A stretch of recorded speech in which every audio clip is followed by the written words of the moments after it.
अस्सलाम वालेकुम व्यूअर्स, मैं हूं समीना पाशा। उम्मीद है आप लोग खैरियत से होंगे। व्यूअर्स, कुछ अहम खबरें और अपडेट्स लेकर इस व्लॉग में आपके सामने हाजिर है जनाब। खबरें बड़ी इंपॉर्टेंट हैं क्योंकि आज एक दफ़ा फिर से रैली निकाली है पाकिस्तान तहरीक इंसाफ ने, और इस दफ़ा शहर कायद से रैली निकाली गई है। आज की रैली कैसी रही इस पे बात करेंगे। मौलाना फजल रहमान साहब ने एक ज़बरदस्त प्रेस कॉन्फ्रेंस की है और यूँ लग रहा है कि विकेट के अंदर खड़े होकर चारों तरफ शॉट्स खेले हैं उन्होंने। इस पे बात करेंगे और इसके साथ साथ जी एक ज़बरदस्त खराज तहसीन पेश करेंगे आज पंजाब पुलिस को। आपको मालूम है मैं अक्सर ही पंजाब पुलिस पर तनकीद करती हूँ, लेकिन आज मैं उन्हें दिल से खराज तहसीन पेश करना चाहती हूँ। क्या कारनामा उन्होंने ऐसा किया है आपके साथ शेयर करेंगे। उसके बाद कुछ अदालती मामलात हैं, उनसे जुड़ी बहुत अहम डेवलपमेंट्स आज से इस हफ्ते से शुरू होने वाली हैं। तो एक कर्टन रेजर आप कह सकते हैं कि इस हफ्ते का आज शुरू होगा, उसके ऊपर बात करेंगे। और बुशरा बीबी साहिबा के हवाले से भी एक खबर है जो आपके साथ शेयर करनी है। काफ़ी कुछ है इस व्लॉग में। आपसे रिक्वेस्ट है कि चैनल को सब्सक्राइब कर लें अगर अभी तक सब्सक्राइब नहीं किया।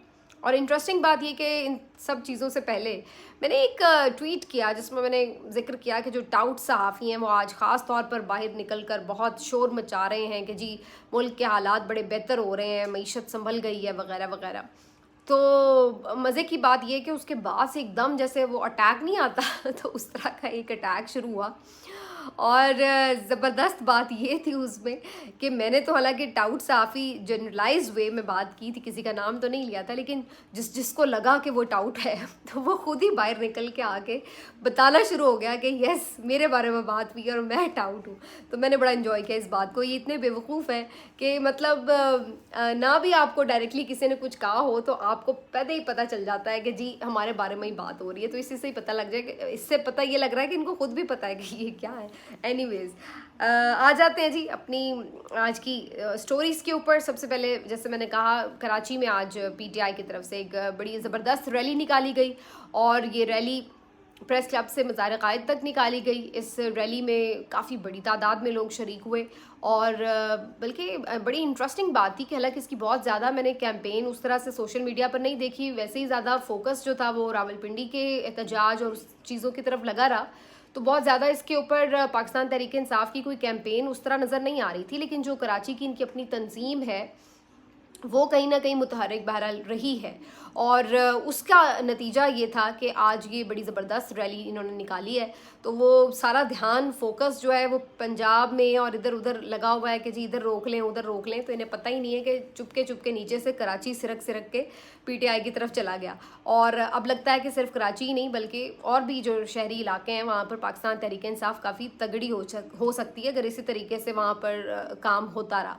तो आज की रैली जो है वो बज़ाहिर नज़र आ रहा है कि जो पीटीआई अगरचे कराची में बहुत ज़्यादा उसकी मेन लीडरशिप तवज्जो नहीं देती, पहुंचती नहीं है। कभी हमने बहुत अरसे से देखा नहीं है कि बैरिस्टर गौहर या जो बाकी यहाँ के लोग हैं पंजाब के या केपी के वो वहाँ पर हमें मेन लीडरशिप नज़र आए। लेकिन इसके बावजूद भी जो कराची के लोग हैं वो बहुत ज़्यादा रिस्पांस कर रहे हैं पीटीआई को। और 2018 में भी किया, 2024 में तो फिर कराची पूरा ही उठा के उन्होंने दे दिया था पीटीआई को। लेकिन फिर जो हुआ वो आपको पता है, जिस तरीके से एमक्यूएम में सीटें बांटी गई।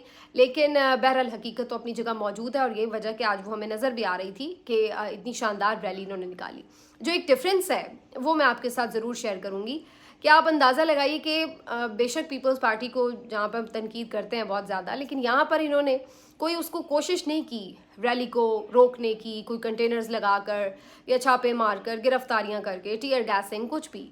अगर वो रैली निकाल रहे थे तो उन्होंने निकालने भी दी और निकली रैली और निकली, शुरू हुई, ज़बरदस्त रैली थी, पहुँचे, खिताब हुए और उसके बाद वो मुंतशिर हो गए पुरअमन तौर पर। तो कुछ ऐसा नहीं हुआ कि जिसकी वजह से बहुत ज़्यादा कोई मीडिया के ऊपर सारा दिन हाइप रही हो या उसकी बहुत ज़्यादा तनकीद हो रही हो कि जी ये क्या हो गया वो क्या हो गया, ना तारीफ़ हो रही।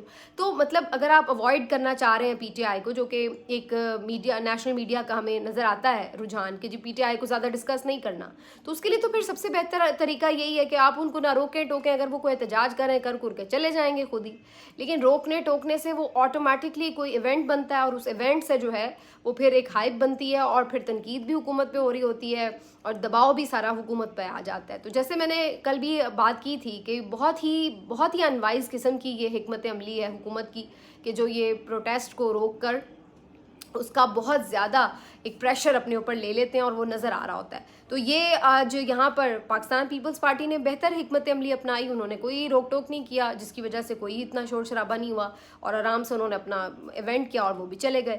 تو یہ میرا خیال ہے تھوڑی سیکھنے کی بات ہے. لیکن پی ایم ایل این جو ہے وہ بہرحال چونکہ وہ ذرا عقل سے کم ہی کام لیتے ہیں, تو وہ اسی طرح کی پھر حرکتیں کرتے ہیں جس سے ان کے اوپر ہی ساری تنقید آ جائے. تو اس طرح کی صورتحال رہی. لیکن بہرحال پی ٹی آئی کے لیے یہ حوصلہ افزا بات ہے کہ کراچی میں اتنی زبردست انہوں نے ریلی نکالی. دیٹ مینس کہ وہاں پہ لوگ انٹیکٹ ہیں پی ٹی آئی کے ساتھ. اب آگے بڑھتے ہیں جی. مولانا فضل الرحمان صاحب نے پریس کانفرنس کی ہے جس میں انہوں نے 2-3 اہم چیزوں کے اوپر آج بات کی, جس کے اوپر کافی تنقید بھی ہو رہی ہے, کافی تعریف بھی ہو رہی ہے. مولانا اصل میں وکٹ کے ہر طرف کھیل رہے ہیں. ویسے تو انہوں نے آج بڑا کیٹیگوریکلی یہ بات کہی ہے کہ جی اس پارلیمنٹ کے پاس تو یہ اختیار ہی نہیں ہے, اس کی یہ حیثیت ہی نہیں ہے قانونی کہ یہ کوئی ترامیم کر سکے. ترامیم جیسا بڑا کام جو ہے وہ ان کو کرنا ہی نہیں چاہیے کیونکہ ان کا مینڈیٹ ہی جعلی ہے. لیکن جہاں یہ وہ بات کرتے ہیں وہیں پھر کہہ بھی دیتے ہیں کہ جی بعد میں دیکھیں گے, اور یہ وہ پہلے بھی انہوں نے کہا تھا کہ فارم 45 کی ہے یا 47 کی ہے, بہرحال یہی ہے تو اس کے ساتھ ہی گزارا کرنا پڑے گا, اسی اسمبلی میں ہم اپنا کردار بھی ادا کرتے رہیں گے. تو وہ اس طرح کی بات بھی گول مول پھر آگے کر جاتے ہیں. تو آج بھی انہوں نے کیٹیگوریکلی یہ تو کہا ہے کہ اس اسمبلی کو تو کرنی نہیں چاہیے ترامیم, لیکن اس کے ساتھ ساتھ انہوں نے 2-3 چیزیں ایسی بھی کی ہیں جس پہ پی ٹی آئی پہ بھی تنقید کی, اور کہا کہ جی کے پی میں جو ہمارا سارا مینڈیٹ تھا وہ پی ٹی آئی کو دے دیا گیا, اور اس پہ انہوں نے تنقید کی. پھر علی امین گنڈا پور صاحب کی جو سٹیٹمنٹ ہے, جو انہوں نے ویڈیو سٹیٹمنٹ جاری کیا, اس کے اوپر بھی تنقید کی کہ جی یہ بچگانہ بات ہے اور اس طرح کی باتیں نہیں کرنی چاہیے وغیرہ وغیرہ. تو اس کے اوپر جو پی ایم ایل این والے بڑے خوش ہو رہے تھے اور کہنے لگے کہ لو جی پی ٹی آئی کے ساتھ تو نہیں جائیں گے مولانا, اور دیکھیں جی ادھر تو لڑائی ہو گئی ہے. اور اس بات پہ وہ کہہ رہے تھے کہ مولانا الٹیمیٹلی تو ہمارے ساتھ آ ہی جائیں گے. اب بظاہر اگر آپ سمجھیں کہ جو مولانا کی تنقید ہے اس کا مقصد اور محور کیا نظر آتا ہے, دیکھیے یہ یاد رکھیے کہ الٹیمیٹلی تو مولانا سیاستدان ہی ہیں, اور سیاستدانوں نے ایک دوسرے کے خلاف سیاست کرنی ہوتی ہے. ابھی تو پی ٹی آئی اور مولانا باقاعدہ کوئی حلیف بھی نہیں ہے اس طرح. آپ پی ایم ایل این اور پیپلز پارٹی کو دیکھیں گے تو باقاعدہ حلیف ہیں. اس کے باوجود اکٹھے حکومت کرتے ہوئے بھی ایک دوسرے کے اوپر کسی نہ کسی بات کے اوپر تنقید بھی کر دیتے ہیں, ایک دوسرے سے اختلاف بھی کرتے ہیں, ایک دوسرے پہ اچھے خاصے اسٹیٹمنٹ بھی دے دیتے ہیں. تو حکومت اور پیپلز پارٹی میں اگر ہم یہ دیکھ رہے ہوتے ہیں ساری چیز, تو دوسری طرف مولانا اور پی ٹی آئی تو اس طرح سے باقاعدہ کوئی حلیف بھی نہیں ہے ابھی. تو اس لیے ایشو ٹو ایشو ان کا یہ چلے گا. لیکن جو انٹرسٹنگ بات ہے وہ یہ کہ مولانا ڈیرہ اسماعیل خان میں اپنا ایک ووٹ بینک رکھتے ہیں, اور اس ووٹ بینک کو ظاہر ہے نقصان پہنچایا ہے علی امین گنڈا پور نے, جنہوں نے ان کو 2-3 مرتبہ اس کے اوپر جو ہے وہ شکست دی ہے, اور ان کو اپنے ہی جو وہاں گھر کی سیٹ تھی وہاں سے انہیں ہرایا ہے. اس دفعہ بھی مولانا کو پشین جا کے بلوچستان سے سیٹ ملی ہے. تو اس وجہ سے مولانا کا مسئلہ یہ ہے کہ ظاہر ہے انہیں ایک لوکل پالیٹکس کا بھی دھیان رکھنا ہوتا ہے, تو وہ علی امین کو تو نشانہ بنائیں گے. جیسے آپ دیکھتے ہیں فیصل کریم کنڈی علی امین کو نشانے پہ رکھتے ہیں, تو ایک لوکل پالیٹکس جو ہے اس کی وجہ سے وہ ایک تند و تیز بیانات کا سلسلہ تو بہرحال رہے گا.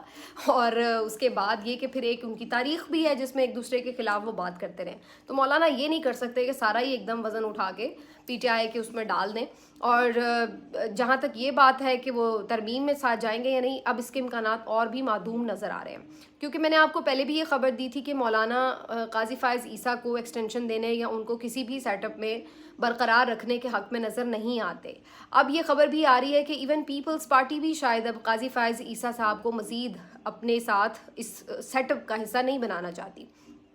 پیپلز پارٹی چاہ تو رہی ہے کہ ایک آئینی عدالت الگ سے بن جائے, لیکن وہاں پر وہ قاضی فائز عیسیٰ کو شاید نہیں ایڈجسٹ کرنا چاہتے, اور ان کی پرائرٹی جو ہے وہ جسٹس مقبول باقر ہو سکتے ہیں. یہ ایک خبر میں سن رہی تھی مختلف رپورٹرز سے. تو اب لگ رہا ہے کہ قاضی فائز عیسیٰ صاحب کے لیے جو آخری امید تھی وہ بھی دم توڑتی جا رہی ہے, کیونکہ نمبرز پورے ہو نہیں سکیں ابھی تک بھی حکومت کے پاس, بھلے ہی آ کے کہہ رہے ہیں. اور جو ان کا پلان اے تھا کہ مولانا کو بھی ملا لیں گے اور کام چلا لیں گے, تو مولانا بھی قاضی صاحب کے حق میں نظر نہیں آ رہے, اور اب تو پیپلز پارٹی بھی شاید اتنی کمفرٹیبل نظر نہیں آ رہی. تو اس صورت میں کافی امکان ہے کہ اگر مولانا آگے چل کے کہیں آئینی عدالت کے لیے مان بھی گئے تو اس میں قاضی صاحب کی ایڈجسٹمنٹ تو بہرحال مشکل نظر آتی ہے, جو کہ مجھے تو فی الحال خیر آئینی عدالت بھی مشکل نظر آتی ہے. لیکن اگر ہم ایک تھوڑی دیر کے لیے for the sake of argument یہ مان بھی لیں کہ جی بنانے میں کامیاب ہو جائیں, تب بھی تو قاضی صاحب جو ہیں ان کا بہرحال بظاہر لگ رہا ہے کہ جانا ٹھہر ہی گیا ہے. बाकी प्लान बी भी है हुकूमत के पास, और उसके लिए वो बात कर रहे हैं जो, तो उसका अंदाज़ा यही लगाया जा रहा है कि जो 63 आर्टिकल है आइन का, 63A, उसके ये जो रिव्यू पिटिशन जो है वो लगी हुई है, जिसमें चाहते ये हैं हुकूमत वाले कि जी इसका जो तशरीह है उसमें ठीक तशरीह नहीं की गई हुकूमत की, सुप्रीम कोर्ट की तरफ से इसको बदल दिया जाए।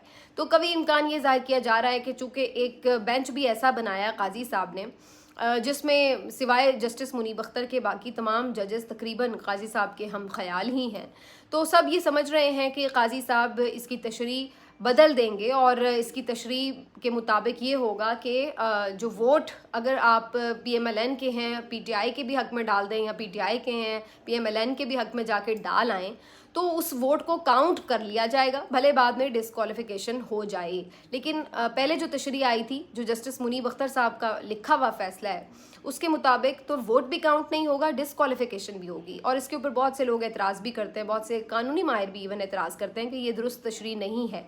मेरे नज़दीक वैसे ये दुरुस्त तशरीह है जमहूरी तरीके से अगर देखा जाए, क्योंकि अगर रोकना इसका मकसद था कि जी फ्लोर क्रॉसिंग को रोकना, तो फिर तो वो इसी तरह रुकेगी। अगर आपने वोट देने को और वोट को मान लिया कि उल्टा जो वोट आपने डाला पार्टी पॉलिसी के ख़िलाफ़ और वो काउंट हो गया, तो फिर तो ये रुकने वाला तो नहीं है सिलसिला फ्लोर क्रॉसिंग का। तो बहरहाल ज़ाहिर है इसके ऊपर एक इख्तलाफ है, बहुत से लोग कहते हैं उनके अपने उसके ऊपर आर्ग्यूमेंट्स हैं। तो ख़बर यह है कि जी जस्टिस मुनीब अख्तर साहब चूँकि पहले इस केस को सुन चुके हैं और इस केस का बाकायदा उन्होंने फ़ैसला भी ख़ुद तहरीर किया है, और अब एक कानून है प्रैक्टिस एंड प्रोसीजर के तहत जिसके मुताबिक नज़र सानी वही बेंच सुनता है जिसने असल केस सुना हो।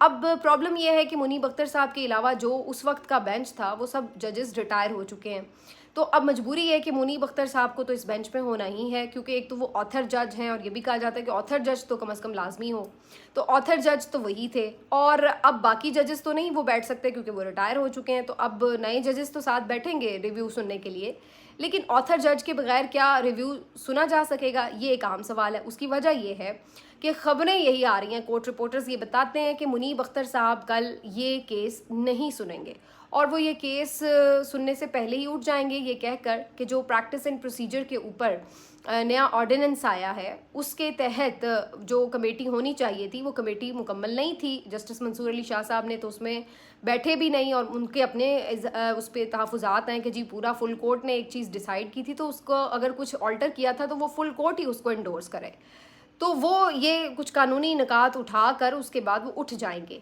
अब उस पर दो राय हैं। कुछ लोगों का ख्याल ये है कि जी अगर वो उठ भी जाएंगे तो फौरी तौर पर एक नया बेंच बना दिया जाएगा और जस्टिस मुनीब अख्तर की जगह किसी और जज को शामिल करके केस उसी दिन आगे बढ़ाया जा सकता है। जबकि दूसरे लोगों का कहना है कि जी ऐसा मुमकिन नहीं है। अगर ऑथर जज नहीं बैठ रहा उस बेंच में तो उस बेंच को फिर ये इख्तियार नहीं रहेगा कि वो केस नज़र सानी का सुन सके। कोई आम केस हो तो सुन सकता है, लेकिन नज़र सानी में आपका ऑथर जज बैठा होगा तो फिर बात बनेगी। अब अगर आप इस रूल के मुताबिक चलते हैं तो फिर तो बज़ाहिर लग रहा है कि ये फिर 63A की जो बेल मंडे नहीं चढ़ेगी, लेकिन चूंकि आपको पता है हर चीज़ आइन और कानून के मुताबिक तो हो नहीं रही, तो देखना ये होगा कि कल अगर जस्टिस मुनीब अख्तर साहब, बल्कि आज ही कहना चाहिए 11:30 बजे केस की समाअत है, तो अगर जस्टिस मुनीब अख्तर साहब इस हवाले से उठ जाते हैं तो क्या सूरत हाल बनती है और वो किस तरह उठते हैं इस बेंच से जज साहब, ये बहुत बड़ा एक अहम डेवलपमेंट होगी जो कर्टन रेजर भी होगा आने वाले दिनों में। Excuse me. कर्टन रेजर किस बात का होगा कि आगे जो जजेस हैं वो सोच क्या रहे हैं, क्या वो फाइट करने जा रहे हैं, क्या आगे कोई भी जज जिसको शामिल किया जाएगा क्या वो जज बैठा रहेगा केस सुनने के लिए, या सारे ही जजेस केस सुनने से इनकार कर देंगे कि चीफ जस्टिस जो हैं उन्होंने प्रैक्टिस एंड प्रोसीजर एक्ट के ऊपर फुल कोर्ट नहीं बुलाया तो इस वजह से हम नहीं करेंगे। और ये खुद काजी फायज ईसा साहब भी माजी में कर चुके हैं। जब चीफ जस्टिस उमर अता बंदयाल साहब ने उसके ऊपर स्टे दिया था तो काजी साहब किसी भी बेंच में नहीं बैठ रहे थे ये कह के कि जी पहले उस मसले को हल करें कि कोर्ट चलनी कैसे है, उसके बाद बात होगी। और फिर ये कह के उन्होंने कई केसेस से मतलब माजरत कर ली थी और वो बैठे ही नहीं थे, चैम्बर वर्क पे चले गए थे। तो अब यही सूरत हाल क्या उनके साथ भी बनने जा रही है, ये इंटरेस्टिंग होगा। काफ़ी कुछ कल इस समाअत से जो है वो वाजे हो जाएगा। اب آگے جو 2-3 چیزیں ہیں اس کے اوپر بس میں جلدی سے بات کر لوں. پہلے تو جی میں خاص طور پر خراج تحسین پیش کرتی ہوں پنجاب پولیس کو. ماشاء اللہ میرے پنجاب پولیس کے شیر دلیر کڑیل جرری جوان، کیا ان کے حوصلے ہیں اور کتنے یہ زبردست قسم کے پروفیشنل سولجرز ہیں. ان کو میں کس الفاظ سے خراج تحسین پیش کروں، میرا بس نہیں چل رہا کہ میں ان کے لیے کوئی نغمے لکھ دوں کہ جس انداز سے بہادری اور شجاعت کی یہ داستانیں رقم کر رہے ہیں اور جو انہوں نے تمغے اپنے سینے پر سجا لیے ہیں. میں تو سوچتی ہوں کہ پوری قوم ان کا قرض اتارے گی کیسے، اور جو انہوں نے معیار سیٹ کر دیے ہیں ان معیار تک کون پہنچ پائے گا، کیسے کون ان کو کراس کر سکے گا. میں تو یہ حیران ہوتی ہوں کہ یہ پنجاب پولیس کے جو شیر دلیر جوان ہیں یہ ہمارے ملک کے وہ سپوت ہیں کہ یقین مانیے ان کو دونوں ہاتھوں سے سلوٹ کرنے کو دل چاہتا ہے. اب آپ اندازہ لگائیے کہ کیا دنیا میں کوئی پولیس یہ کام کر سکتی تھی کہ 80 سال کی ایک بزرگ خاتون چھریوں سے بھرا ہوا جس کا چہرہ ہو، جس کی آنکھیں بیچاری کی کھل نہ رہی ہوں، اتنی جھریوں اور عمر کی وجہ سے وہ بالکل بند ہوتی جا رہی ہوں. نام بے شک اس کا روشن جہاں ہو لیکن آنکھیں بھی اس کی بیچاری کی اس طرح سے روشن نظر نہ آتی ہوں. 80 سال کی ایک بڑھیا جس کو چلنا بھی مشکل ہے، جو بیچاری لاٹھی پکڑ کے چلتی ہے. 80 سال کی ایک بوڑھی عورت جس کے ہاتھ بھی کپ کپاتے ہیں، جس کے منہ میں دانت بھی پورے نہیں ہیں، جو ٹھیک سے شاید اپنی بات بھی نہیں کر سکتی. 80 سال کی اتنی خطرناک دہشت گرد، اوہو انتہائی مطلوب طاقتور، نہ جانے یہ کتنے شیر جوانوں کو اکیلی نیچے گرا لیتی اگر کوئی فائٹ ہوتی. ایسی خطرناک عورت کو ان شیر دلیر جوانوں نے کل پکڑ لیا احتجاج کرتے ہوئے. اور سوچئے یہ بیچاری کتنا نقصان کر سکتی تھی. اندازہ لگائیے کہ یہ کتنی بڑی دہشت گرد تھی، یہ کیا کیا نہیں کر سکتی تھی، اور اس کو انہوں نے پکڑ کر جو سینے پہ تمغہ سجایا ہے. مطلب ہے کہ اگر یہ اس گلاس میں جتنا پانی ہے نا، اس سے بھی کم پانی ہو نا، اس میں ہی ڈوب کے مر جانا چاہیے، جو تھوڑی بہت بھی شرم آپ لوگوں میں ہو. تو اس سے زیادہ میں اب کچھ کہہ نہیں سکتی کہ یہ حرکت ہے کہ وہ بیچاری عورت جو چل نہیں سکتی ہے اس کو اٹھا کے انہوں نے دہشت گردی کے مقدمے میں اٹھا کر اس کو پکڑ کے لے آئے. اور اس سے بھی زیادہ سلام اور سلوٹ ہے میرے ان جج صاحب کو جنہوں نے اس کا ریمانڈ بھی دے دیا. ویری گڈ، کلیپنگ، زبردست، ہیٹس آف. اور یہ ماشاء اللہ ہو رہا ہے پہلی خاتون وزیر اعلیٰ پنجاب مریم نواز صاحبہ کے دور میں، اور یہ ہو رہا ہے پہلی خاتون چیف جسٹس عالیہ نیلم صاحبہ کے دور میں کہ جہاں پر خواتین کے اوپر نئی ظلم و ستم کی داستانیں رقم ہو رہی ہیں. اندازہ لگائیے کل ایک احتجاج کرنے پر عالیہ حمزہ کے اوپر میں دیکھ رہی ہوں 5-6 مقدمے درج کر دیے ہیں، اسی طرح باقی خواتین کے اوپر. تو یہ ہے جی آپ کے حکومتوں کے چہرے. ان کو اگر آپ ذرا سا آپ سے تم کر کے بات کر لیں تو یہ آپ کے اوپر حملہ آور ہو جاتی ہیں. ان کی گالم گلوچ بریگیڈ جو ہے وہ پوری ٹویٹر کے اوپر کھانے کو پڑی ہوئی ہے. میری تو جوتی کو بھی فرق نہیں پڑتا، لیکن میں صرف آپ کو یہ بتا رہی ہوں کہ عزت ان کے خیال سے صرف ان لوگوں کی ہے، باقی اور کسی کی دنیا میں کسی عورت کی کوئی عزت نہیں ہے. تو یہ ہے ان لوگوں کے مکروہ چہرے. تو بہرحال پنجاب پولیس کو میں نے یہ خراج تحسین ضرور پیش کرنا تھا. باقی آخر میں صرف یہ بات کہ بلوچستان میں پھر سے ایک ایسا واقعہ پیش آیا ہے کہ جہاں پر مزدور بیچارے ملتان سے تعلق رکھتے ہیں، 6-7 مزدور پھر سے قتل کر دیے گئے. اور وہی مسئلہ آئیڈینٹیفائی کر کے پہچان کی باقاعدہ اور ان کو جو ہے وہ قتل کیا گیا ہے. اور یہ پہلے بھی واقعہ پیش آیا، آج بھی. اور ویسے یہ بڑی مریم نواز صاحبہ بنتی ہیں کہ جی بڑی میں یہ، نہ پہلے اس وقت ایک لفظ ان کے منہ سے نکلا اور نہ آج نکلا. اب کیوں نہیں بولتی ہیں اس معاملے کے اوپر؟ اور اس دن بڑے محسن نقوی صاحب بھی ٹھوک بجا کے آئے تھے کہ ایک SHO کی مار ہیں، تو وہ بڑے آپریشن اور ہر طرح کی فیسلٹی دے دی اور یہ کر دیا وہ کر دیا. تو پھر وہی واقعہ ہو گیا. تو اب کیا ہے آپ لوگوں کے پاس؟ تو یہ ہے ہمارے ملک کی گورننس اور یہ ہیں ان کی پرائرٹیز.